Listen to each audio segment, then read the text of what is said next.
সন্তুষ্ট।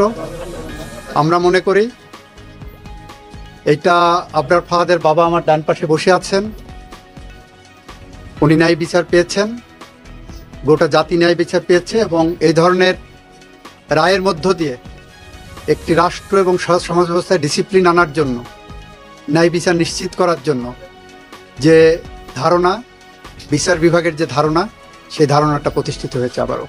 2019 সালের 6 অক্টোবর বুয়েটের শেরেবাংলা হল থেকে তড়িৎ ইলেকট্রনিক্স প্রকৌশল বিভাগের দ্বিতীয় বর্ষের ছাত্র আবরার ফাহাদের লাশ উদ্ধার করা হয়। এই ঘটনায় আবরারের বাবা চকবাজার থানায় হত্যা মামলা করেন। মামলাটি তদন্ত করে বুয়েটের 25 শিক্ষার্থীর বিরুদ্ধে 2019 সালে 13 নভেম্বর পুলিশে আদালতে অভিযোগপত্র দেয়। বুয়েটের ছাত্র আবরার ফাহাদের হত্যা মামলায় আজকে আদালত রায় দেয় 20 জনের মৃত্যুদণ্ড এবং 5 জনের যাবজ্জীবন বহাল রেখেছেন হাইকোর্ট। দেখেন, আবরার ফাহাদের হত্যা মামলাটা 2019 সালে করা হয়েছে, কিন্তু সঠিক রায়টা পেয়েছে আজকে আদালত থেকে।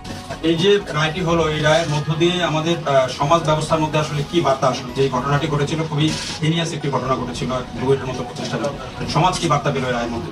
এই রায়ের মধ্য দিয়ে সমাজ বার্তা গেল যে আপনি যত শক্তিশালী হন না কেন, আপনার পিছনে যত শক্তিই থাকুক না কেন, সত্য একদিন প্রতিষ্ঠিত হবে এবং ন্যায় বিচার প্রতিষ্ঠিত হবে। স্যার, এই রায়ের মধ্যে দিয়ে ছাত্র রাজনীতির বিষয়ে কি কোনো বার্তা আছে কি আলাদা বার্তা? বার্তা তো সবার জন্যই আছে যে আপনি যা করেন আইনের গণ্ডির মধ্যে থেকে করেন, আপনি যা করেন অসভিজ্ঞতা দেখানোর কোনো জায়গা না, আপনার মনুষ্যত্ব জাগরণ করতে হবে। আবরার ফাহাদের ঘটনাটা আপনারা সবাই জানেন। আবরার ফাহাদকে ছাত্র শিবিরের কর্মী মনে করে এবং ভুয়া একটা অভিযোগের ভিত্তিতে তাকে পিটিয়ে মেরে ফেলা হয়। সেই আবরারের মৃত্যুর সুষ্ঠু বিচারটা আজকে জাতি পেল এবং পেল আবরার ফাহাদের বাবা। 2019 সাল থেকে 2025 সাল, এর মধ্যে বেশ কয়েকটা বছর কাটতে গেছে, কিন্তু 2019 সালের অভিযোগটা পরিপূর্ণভাবে বিচার পায়নি, আর যা আজকে পেয়েছে আদালত থেকে। পুরো রায়টা 20 জনের নিম্ন আদালত ফাঁসি দিয়েছিলেন, 5 জনের যাবজ্জীবন দিয়েছিলেন এবং সেটা বহাল আছে। 4 জন পলাতক আছে।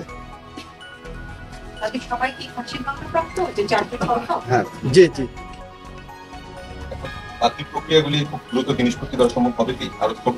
এইটা আপিলের প্রক্রিয়া, তো আপিল ফাইল হবে, আপিল ফাইল হওয়ার পর এটা ম্যাটার অফ রাইট, ডেথ রেফারেন্সে আপিলটা সিপি করতে হবে না, এটা ম্যাটার অফ রাইট আসামি পক্ষে।